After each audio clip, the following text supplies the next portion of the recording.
All right, I'm back. Another video. See the name, you see the title. This video is on how to stop overthinking. Um, Now the reason that I'm making this video is because I used to be a chronic overthinker myself. And I just realized it was just a waste of time. It was a waste of energy. And I mean, obviously that didn't come easily, but over a period of time, I just really started to question why I was overthinking and everything like that. Now, this is a pretty, I don't want to say multifaceted, but there's different layers here. Uh, One angle that you could go at why you overthink is this. You have to think about, why are you even in the situation that makes you overthink? You have the power to put yourself in situations, in good situations or bad situations. And you have put yourself in a situation where you are overthinking. Now, if you haven't done any serious sort of like healing or therapy or trauma work or anything like that, this might be subconscious. This might be subconscious. And the reason that you put yourself in a anxiety inducing environment, one, because it's familiar,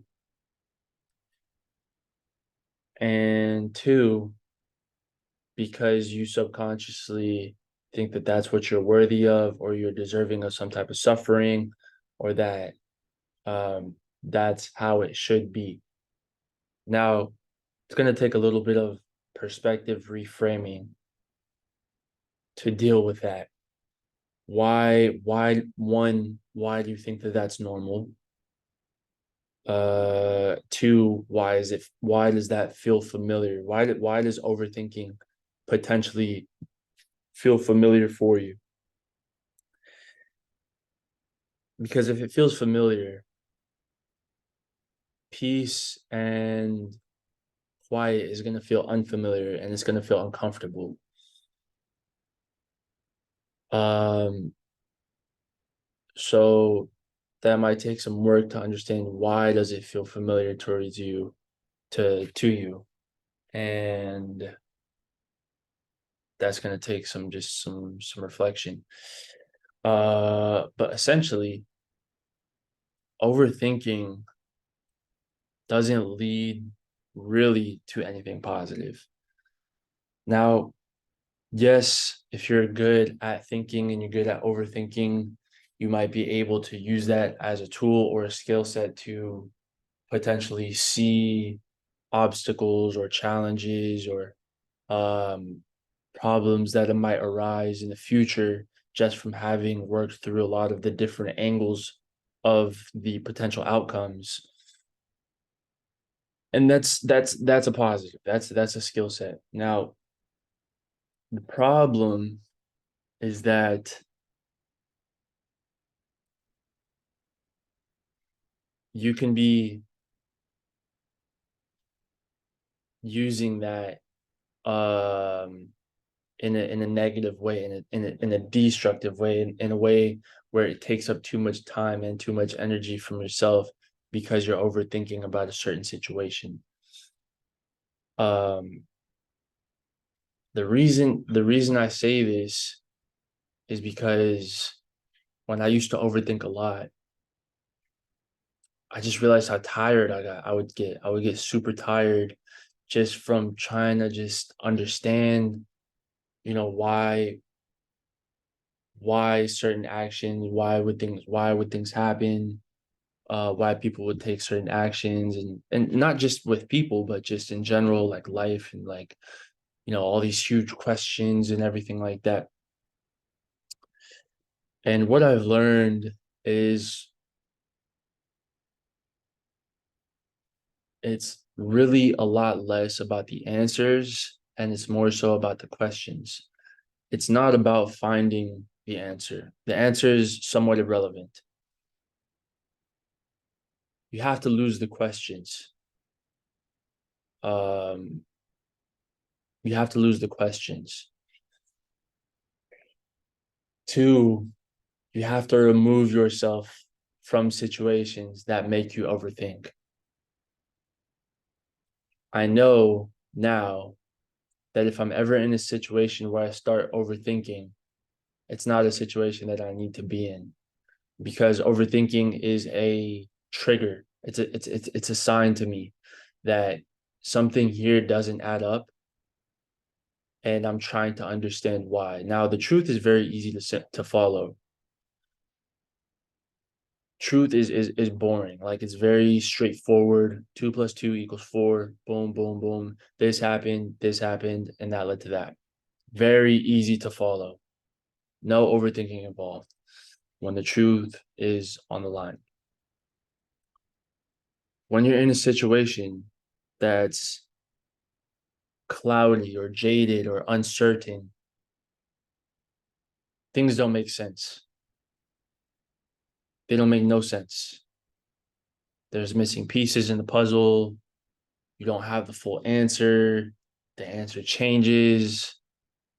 Nothing makes sense. And so that's why you're overthinking because it doesn't make sense. And if you're in a situation where someone is presenting to you or trying to present you something that just doesn't make any sense, that's not a situation you need to be in.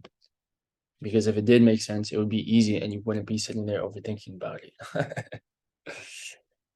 So those are the two biggest things.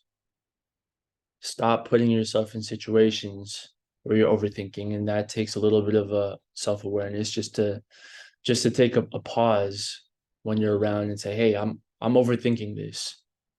Why am I overthinking this? Is this something that I need to be involving and giving my attention or time and energy to? And if it's not, get it out the way.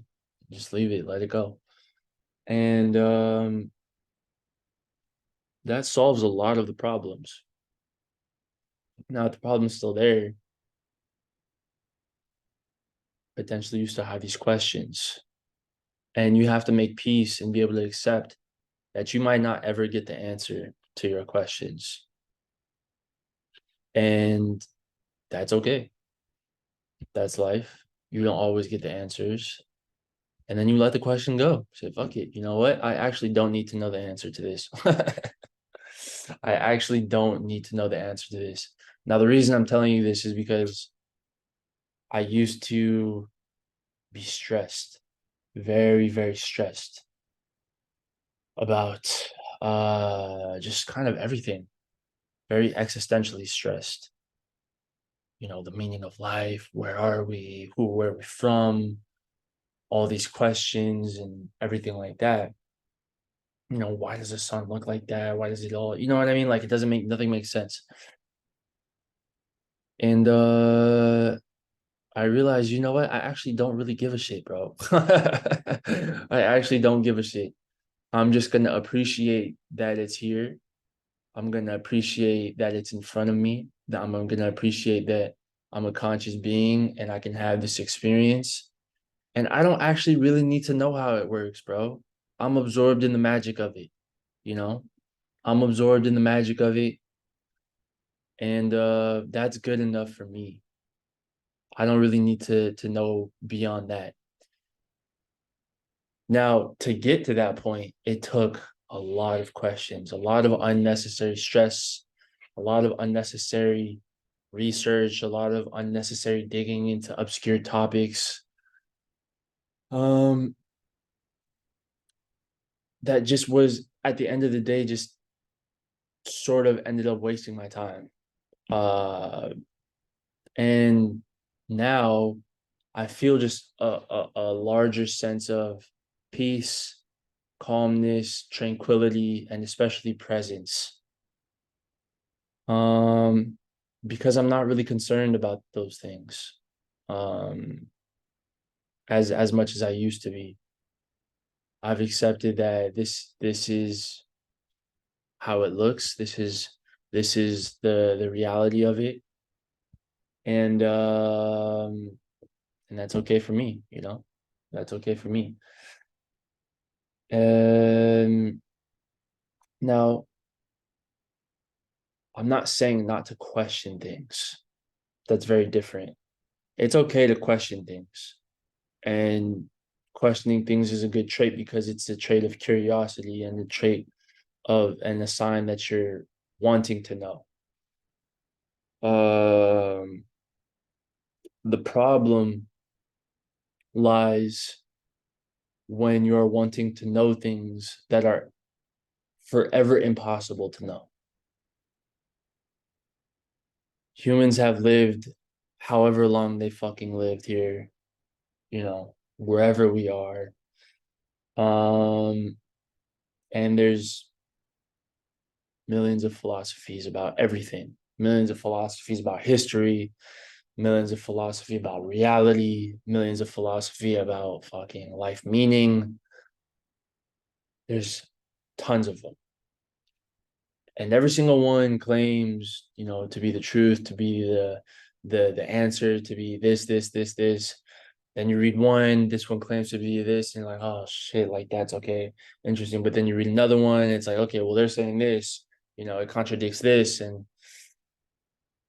you know, in 1,000 years, somebody will have some other thing, and it's like, oh no, this is the way, and then it all just fucking gets fucked up, bro. And you just end up wasting a bunch of time that you can't get back on these sort of infinite pursuits of nothing, really.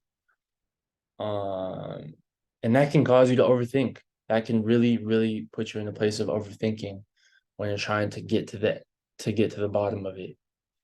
And you'll feel much, you know, potentially happier if you just accept it. Just one example I have of this is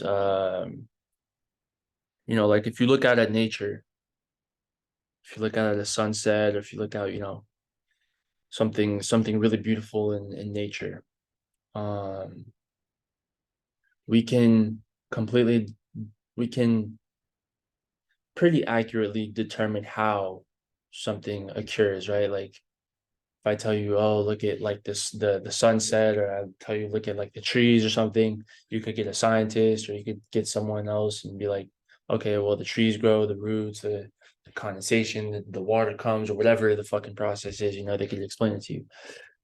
But no one can really explain to you why it strikes you in an emotional manner. Why does it make you feel something?